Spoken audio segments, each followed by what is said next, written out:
Bonjour! On se retrouve aujourd'hui pour encore une fois une vidéo sur la motivation. Je sais que j'en ai posté une hier et je sais qu'elle s'appliquait pas à tout le monde et du coup j'ai envie de motiver tout le monde. Alors aujourd'hui je m'occupe des apprenants intermédiaires. Parce que oui, du coup dans la vidéo de hier, si vous l'avez pas regardée, j'expliquais comment faire pour se motiver, rester motivé quand on commence à apprendre le japonais, ce qui est pas évident toujours, et qu'il y a plein de gens qui galèrent à propos de ça. Donc si jamais vous êtes débutant, je vous conseille de regarder cette vidéo-là plutôt que celle-ci. Parce que je pense que la façon de se motiver quand on est débutant et quand on est un peu intermédiaire, elle est différente et qu'on galère pas avec les mêmes trucs. Mais ça va pas vous faire de mal si jamais vous regardez les deux vidéos après tout, hein. C'est juste que procrastinez pas en regardant mes vidéos, c'est pas le but, d'accord? Hein? Vous allez travailler après, hein? Vous regardez pas mes vidéos à la place de travailler. Hein? Encore une fois, je me base un petit peu, beaucoup sur mon expérience personnelle pour vous donner un résumé de comment ça s'est passé mon apprentissage du japonais et de où j'en suis maintenant. En gros, j'ai commencé en juin 2010, c'était la fin de ma seconde, et j'ai bossé pendant 3 semaines les hiragana et un tout petit peu les katakana, avec le manuel, le Manekineko, qui est très très bien fait d'ailleurs. Du coup, ouais, j'ai fait à peu près les 3 premières leçons dessus, et j'ai abandonné. Et je sais même pas pourquoi en fait, c'est juste que j'étais occupée l'été entre ma seconde et ma première et que j'ai pas ouvert mon manuel. Et puis la première, pareil, j'avais plein de trucs à faire et puis j'avais un peu zappé le japonais et j'ai pas travaillé. Terminale, j'ai repris mon bouquin mais j'y ai pas touché. Et puis j'ai fini par m'y remettre en première année de fac, en première année de DUT informatique. Donc mes études à ce moment-là n'avaient rien à voir avec le japonais. Et je me suis rendu compte que en fait, par rapport à l'informatique, le japonais c'était vachement plus cool. Du coup j'ai arrêté, j'ai fait une année de césure où j'ai eu le temps du coup de revoir tout ce que j'avais appris et d'avancer et de finir le Manekineko. Donc j'avais à peu près en arrivant en LLCE japonais un niveau N5, ce qui est bon débutant avancé. Je me suis donc inscrite dans une LLCE japonais, j'ai fait les 3 ans et là, grâce à du coup cette licence de japonais, je suis actuellement en échange universitaire en tant que première année de master au Japon jusqu'à septembre 2018 du coup.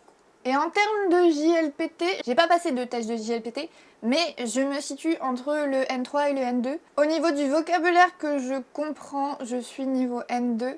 Au niveau du vocabulaire et de la grammaire que je peux utiliser, que je maîtrise suffisamment pour utiliser, je suis plutôt niveau N3. Pour ceux qui me posent la question de combien de kanji je connais tous les Tuyo kanji. Les lectures, des fois je m'en souviens, des fois je m'en souviens pas, mais ça fluctue. Mais ouais, je sais tous les écrire et je sais tous qu'est-ce qu'ils veulent dire. Donc je suis pas experte, mais je suis quand même suffisamment avancée pour avoir peut-être quelque chose à vous apporter si vous êtes intermédiaire. Je suis devenue intermédiaire en fait quand je suis arrivée du coup en début de 2e année. Il y a eu plusieurs facteurs qui ont fait que j'ai énormément stagné. Le numéro 1 c'était la quantité de travail que la fac demandait. C'était pas du tout évident à gérer, genre. J'ai eu l'impression de me taper la tête contre un mur quand je suis arrivée en 2e année. Et j'ai foiré mon premier semestre de 2e année. Je suis passée au rattrapage. Donc comme quoi, vous en faites pas trop si jamais vous passez au rattrapage à la fac. Hein, genre, ça arrive, ça peut arriver à tout le monde. Et ça veut pas dire pour autant que vous allez foirer votre licence. Mais le deuxième facteur du coup qui a fait que je suis véritablement rentrée dans le plateau intermédiaire que je vais vous présenter tout de suite après, c'est que en gros, je me servais de mon japonais uniquement pour les cours. Et les cours, c'était pas des sujets qui m'intéressaient beaucoup. Et du coup, je n'apprenais rien qui pouvait me servir dans mon temps libre. Donc, j'avais beau savoir parler de l'histoire japonaise en japonais, ça me servait à rien pour jouer à Pokémon. Et c'était, à la base, c'était pour ça que j'apprenais le japonais. Ça me servait à rien pour apprendre les chansons de Hamasaki Ayumi. Ça me servait à rien pour lire Fruit Basket en japonais. C'est pas du vocabulaire utile pour ça. Et donc, j'avais l'impression de pas avancer parce que j'avais un but et j'apprenais des trucs pour quelque chose qui n'avait rien à voir avec ce but. J'apprenais des choses quand même, mais comme ça comptait pas pour ça, bah j'avais vraiment l'impression de juste pas avancer. Mais du coup, ce blues d'intermédiaire a fini par prendre fin et je vais vous montrer comment j'ai fait. Par intermédiaire d'ailleurs, j'entends du niveau du coup N5, un peu plus que N5. Genre vous maîtrisez bien ce qu'il y a dans le JLPT N5 jusqu'à entre N3 et N2, où on commence à suffisamment maîtriser le japonais pour avoir beaucoup plus d'autonomie dans son apprentissage, puisque c'est le moment où en gros on peut commencer à apprendre des trucs en japonais avec des explications en japonais. C'est ce moment-là que je considère comme étant l'étape où on passe avancé. Alors pourquoi, quand on est intermédiaire, on n'a pas les mêmes problèmes que quand on est débutant? Je vais vous expliquer, c'est assez simple. Je vais faire un dessin même. En gros, quand on est débutant, on est au niveau 0. C'est-à-dire que on n'a rien qu'on connaît déjà quand on démarre. On est d'accord? Ou alors on a très peu, donc on est peut-être là.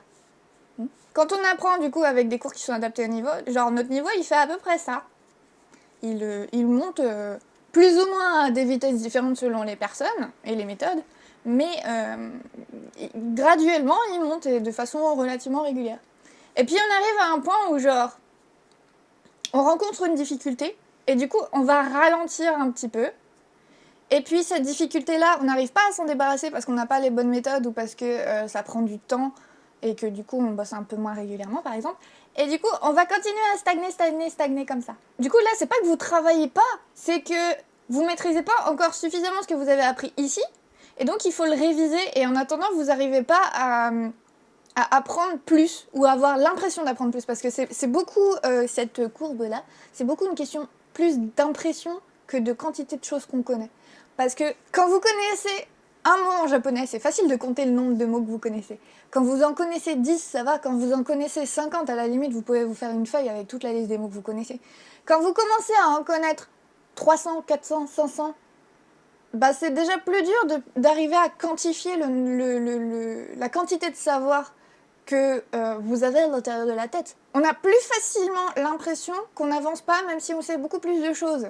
Parce que quand on apprend un nouveau mot, quand on en connaît 5, bah, d'un coup on en connaît 6, ça fait 1/5 de plus de choses qu'on connaît. Mais quand on connaît 500 mots et qu'on en apprend un, bah, ce mot-là tout seul, il représente pas grand-chose par rapport aux 500 mots qu'on connaît déjà. Ceci, ça s'appelle le plateau intermédiaire. Parce que c'est comme une montagne et puis il y a une plaine et on appelle ça un plateau. Voilà. Mais l'avantage, c'est que le plateau, au bout d'un moment, il fait ça. Et il y a aussi un deuxième plateau qui s'appelle le plateau avancé, qui du coup n'aura pas franchement de grande montée après. Mais l'avantage, c'est que le plateau avancé, il arrive à un moment où genre on connaît déjà tout ça, bah même si on avance beaucoup plus lentement sur le plateau avancé, au moins, genre ça c'est déjà fait. Et ça, c'est le plus dur à faire.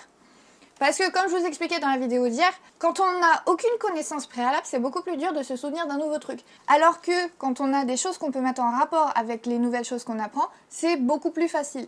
Faut voir cette courbe comme s'il y avait des briques en fait en dessous, et que du coup, genre, chaque niveau, là, on va construire une rangée de briques. Et puis après, quand on arrivera là, on construira une deuxième rangée de briques, et puis une troisième, et ainsi de suite. Et du coup, c'est comme construire un mur. Si on met pas de briques en bas, on ne peut pas construire le reste du mur. Et donc pour vous, qui êtes probablement par là, ou par là, ou par là, mais en tout cas, vous êtes à un endroit où vous avancez pas assez vite à votre goût, j'ai des solutions. Ou en tout cas, j'espère que j'en ai. Ce qui a le plus contribué au fait que j'arrête de me sentir coincée comme ça, c'est que j'ai forcé le passage, en quelque sorte, avec les matériaux natifs. Et par ça, j'entends manga, animé, film, livres, jeux vidéo, tout ce qui existe en langue japonaise pour lequel j'ai un potentiel intérêt et qui n'est pas fait pour des apprenants de japonais. Et c'est important ça. Parce que on retrouve quand même un certain type de langage qui ne se trouve que dans les manuels scolaires. Et il y a certaines choses dans les manuels scolaires qui sont toujours mises et qu'en fait on n'utilise quasiment pas. Du genre, répondre doita shimashite quand on a dit arigatou gozaimasu. Donc si vous voulez lire des mangas en japonais, vous prenez une série, vous prenez un tome dans la série et vous attaquez ce tome-là, vous faites le premier chapitre. Ça paraît simple comme ça. Je vais détailler un peu plus parce que je sais que c'est bien mignon de dire genre oui bah tu prends un truc en japonais puis tu le travailles quoi. Sauf que il faut aussi savoir comment le faire en fait. Si vous connaissez pas du coup ma série sur Animal Crossing, je vous conseille de regarder au moins un épisode, genre quelques petits morceaux. Vous pourrez voir du coup comment je travaille parce qu'en fait c'est la même technique. Moi je travaille surtout avec les jeux vidéo. Le problème des jeux vidéo c'est que des fois le texte il défile et du coup on peut pas tout noter. Donc je garde toujours au cas où mon téléphone près de moi et je prends en photo l'écran assez souvent. c'est rustique mais ça marche. Ça marche aussi d'ailleurs pour si vous avez envie de bosser les dialogues une fois que vous avez fini de jouer parce que vous avez envie de jouer et pas envie de travailler le japonais. Je le fais assez souvent par exemple avec Yokai Watch personnellement. Et du coup je prends les dialogues d'un jeu et je vais chercher sur Google absolument tout ce que je connais pas, que ce soit le vocabulaire ou que ce soit la grammaire. Malheureusement, toutes les ressources que j'utilise sont en anglais, du coup si jamais vous parlez pas anglais, vous pouvez pas les utiliser. Et du coup pour le vocabulaire, j'utilise le site jisho.org qui est actuellement le meilleur dictionnaire en ligne de japonais disponible. Et pour la grammaire, j'utilise le site Japanese Stack Exchange. Japanese Stack Exchange. C'est le truc le plus dur à dire qui existe. En fait, c'est un forum où les gens peuvent poster des questions à propos de grammaire et les meilleures réponses vont être votées. Du coup, ça donne toujours la meilleure réponse en haut de la page, donc c'est facile de se retrouver dedans. Et il y a énormément de questions qui ont déjà été posées. Il y a des gens qui expliquent très bien dans les réponses. Et il y a très peu de choses que j'ai pas réussi à trouver sur ce site-là. Mais quand ça arrive, je google simplement le point de grammaire que je veux et en anglais je vais écrire grammar. Ou par exemple si je connais pas la différence entre un truc et un truc, je vais écrire le premier truc to, le deuxième truc no chigai. Et ça va me donner des pages en japonais qui expliquent du coup la différence entre le premier truc et le deuxième truc. Parce que oui, du coup, des fois quand je sais vraiment pas comment chercher ou que j'arrive vraiment pas à trouver des explications, ça m'arrive de chercher en japonais. Souvent, ça donne des explications que je comprends pas bien. Alors du coup, je google les explications et les explications, j'arrive comme ça par un jeu de poupée russe à comprendre au final ce que je voulais chercher au départ. Ça m'est encore jamais arrivé de rester coincée dans une boucle sans fin d'explications que je comprenais pas. Donc c'est que ça finit par marcher au bout d'un moment. Des fois, il faut être un petit peu patient aussi. Et puis, quand vous faites ça, bah, des fois, par hasard, vous apprenez des nouveaux trucs que genre vous auriez jamais vu autrement. Donc, point bonus. La deuxième chose que vous pouvez faire pour pallier au problème d'être coincé dans le niveau intermédiaire, c'est essayer de développer une compétence que vous avez un peu oubliée. Je pense notamment à l'oral et à l'expression orale particulièrement. La plupart d'entre nous ont appris le japonais avec des livres. Il n'y a pas en français, je crois pas, ou alors s'il y a, dites-le moi parce que ça m'intéresse, de cours qui sont uniquement en audio. Donc votre compréhension orale, elle est probablement vachement à la traîne par rapport à votre compréhension écrite. De même, votre expression écrite doit être meilleure que votre expression orale. Et donc, vous pouvez tenter de développer ça. Ça vous fera bosser le japonais toujours, du coup ça vous fera pas régresser, mais ça vous fera bosser le japonais d'une méthode complètement différente qui, si ça se trouve, sera beaucoup plus intéressante pour vous. Pour bosser la compréhension orale, bah, du coup, il y a quand même tout ce qui a été créé en japonais avec du son, ce qui est pas mal. Je vous recommande particulièrement les dessins animés genre les trucs pour enfants. Voyez ce qui vous intéresse et ce qui vous intéresse pas. J'ai une copine qui regardait Anpanman, que moi personnellement je n'ai aucun intérêt pour Anpanman, c'est vraiment trop pour petits enfants. Et ça me fait chier de regarder des dessins animés pour petits enfants. Par contre, perso, j'ai vachement aimé les épisodes de Yokai Watch que j'ai regardés, parce que ça me faisait vachement marrer. Et puis bah, je jouais aux jeux vidéo, du coup, il y avait ça aussi. Souvent, le problème des animés, c'est qu'il y a des personnages qui ont des façons de parler qui n'existent pas dans la vie réelle, ou alors ils vont répéter tout le temps le même mot, ou des trucs comme ça. Il me semble que, si je me souviens bien, dans Yokai Watch, il y a le petit tigre blanc avec les flammes bleues, là. Je sais pas comment il s'appelle, qui répète tout le temps Zudai. Et je me suis posé la question de ce que ça voulait dire pendant un bout de temps. Mais au bout d'un moment, on apprend en fait à faire abstraction. Et je peux vous dire que je me souviens encore de la première fois où j'ai compris un jeu de mots en japonais et j'ai trouvé ça trop drôle. Et c'était au tout début du coup de Yokai Watch. Il y avait un jeu de mots sur Shitsuji et Hitsuji. Shitsuji, ça veut dire un majordome. Et Hitsuji, ça veut dire un mouton. Et du coup, il y avait Whisper, qui est le fantôme qui sert de majordome au héros, qui avait compris qu'on l'appelait Hitsuji au lieu de Shitsuji. Et du coup, il s'était transformé en mouton. Et je trouvais ça drôle, déjà. Mais surtout, genre, j'avais compris la blague. Et c'était même pas juste, c'était drôle parce qu'il se transformait en mouton et que juste, genre, visuellement, c'est drôle. Non, j'avais compris exactement pourquoi il se transformait en mouton. Du coup, ouais. Je me souviens encore parfaitement de ça. C'était il y a 3 ans. Et pour l'expression orale, du coup, le truc numéro 1 que je vous conseille, et qui marche assez bien d'ailleurs, c'est de vous parler tout seul. Soit vous parlez tout seul à haute voix et tout, et genre, ce que vous pensez, vous essayez de le dire en japonais. Vous pouvez aussi simplement chercher sur internet des sujets de conversation tout simples, et vous créez une conversation avec vous-même comme ça. Moi perso, je me servais des sujets de rédaction de première année à Lille 3 qui étaient super nuls, mais qui me permettaient de parler d'un truc dans un japonais extrêmement simple. C'était de l'ordre de qu'est-ce que j'ai mangé ce matin, qu'est-ce que j'ai fait hier soir, ma famille, présenter mes animaux, qu'est-ce que j'aime faire, qu'est-ce que je veux faire dans le futur. Il y a des idées comme ça.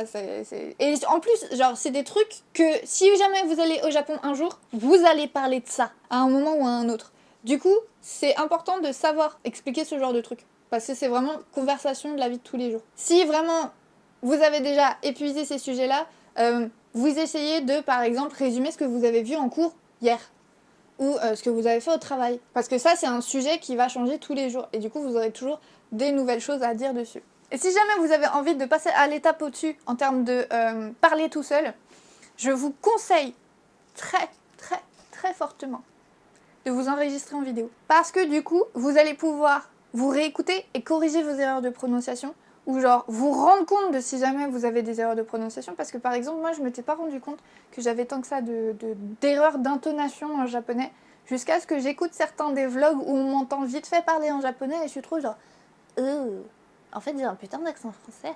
Mais évidemment je comprends tout à fait si vous n'avez pas envie de le faire, parce que personnellement je déteste m'entendre en japonais, ça me met extrêmement mal à l'aise. Je sais que c'est pas évident, je compatis. Un autre truc que vous pouvez faire aussi, si jamais vous savez pas de quoi parler et que vous voulez apprendre à parler, c'est faire du shadowing. Le concept, en gros, du shadowing, c'est vous prenez n'importe quoi qui est en japonais, qui est audio. L'idéal, c'est aussi d'avoir une retranscription de ce qui est dit dans le fichier audio. C'est pour ça qu'il y a des livres qui sont vendus avec un CD de shadowing. Et du coup, ce que vous faites, c'est que vous dites exactement la même chose que la personne qui parle en même temps où elle parle. Ou alors vous répétez juste après. Je suis plus fan de la version répétée juste après parce que j'ai des problèmes d'oreille qui font que j'ai du mal à discerner les sons et que c'est très difficile de parler en même temps que quelqu'un en faisant attention à comment est sa voix.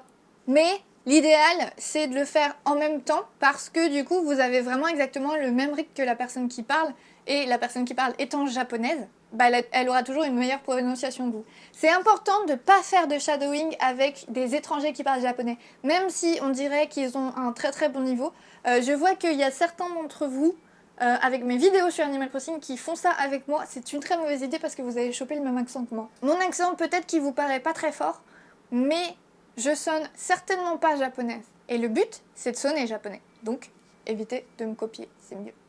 Et du coup, comme livre pour le shadowing, je vous recommande Let's Shadowing. Il y a un bouquin débutant et un bouquin avancé. Je vous recommande beaucoup de commencer avec le bouquin débutant. Parce que le bouquin avancé, il est genre super avancé. Et il y a un peu un trou de niveau entre les deux. Et du coup, les toutes premières leçons du bouquin pour débutants, vous pouvez les sauter à la limite. Mais elles sont pas non plus inutiles. Parce que ça reste un truc que vous avez pas beaucoup travailler, et que donc même si vous comprenez parfaitement les phrases, vous avez probablement pas intégré toutes les intonations et les rythmes qu'il y a dans la langue. Parce que ça, c'est pas un truc qu'on devine en fait en lisant des mots. Et on a beau connaître la prononciation, ça veut pas pour autant dire qu'on connaît l'intonation. L'intonation, c'est si on met l'emphase sur certaines parties du mot. Par exemple, en anglais, il y a énormément de variations d'intonation. Et c'est pour ça que quand nous, Français, on parle anglais, on a l'impression de parler de manière extrêmement monotone. C'est aussi pour ça d'ailleurs que les Anglais nous disent qu'on parle vachement calmement. En fait, c'est juste parce que eux, si on parlait français comme on parle anglais en termes d'intonation, on serait en train de chanter en français. On parlerait comme ça. Mais les Anglais, ils parlent normalement comme ça en fait. Ils sont pas spécialement en train de se donner une personnalité de théâtre ou quoi que ce soit. Alors que nous, si on parle comme ça, c'est que vraiment, on a un problème. Et l'intonation du japonais, du coup, surtout par rapport à l'intonation de l'anglais, on a l'impression que pareil, c'est monotone et que du coup, ça va être facile pour les Français. Sauf que c'est monotone, mais pas du tout de la même façon que le français. Et donc, il va y avoir des emphases sur certaines syllabes qu'en français, on ferait pas du tout comme ça. Donc, c'est important d'entraîner son intonation. La prononciation, ça finit par venir. L'intonation, si vous le travaillez pas et si vous écoutez pas particulièrement l'intonation des gens, vous allez jamais vous en rendre compte. Je mettrai le lien dans la description d'ailleurs d'une vidéo d'un prof qui est japonais, qui enseigne en français et qui parle d'intonation. Et cette vidéo-là, elle dure genre, je sais pas, 10 minutes, un truc comme ça. J'ai appris beaucoup plus en 10 minutes que genre en 3 ans de cours en LLCE. Et enfin, une dernière chose que vous pouvez faire qui concerne plus ceux qui sont alors, intermédiaire avancé quand même, parce qu'il faut avoir une bonne base de japonais. Donc si vous êtes niveau N4, ça risque d'être un peu chaud. C'est d'essayer d'apprendre une nouvelle compétence grâce au japonais.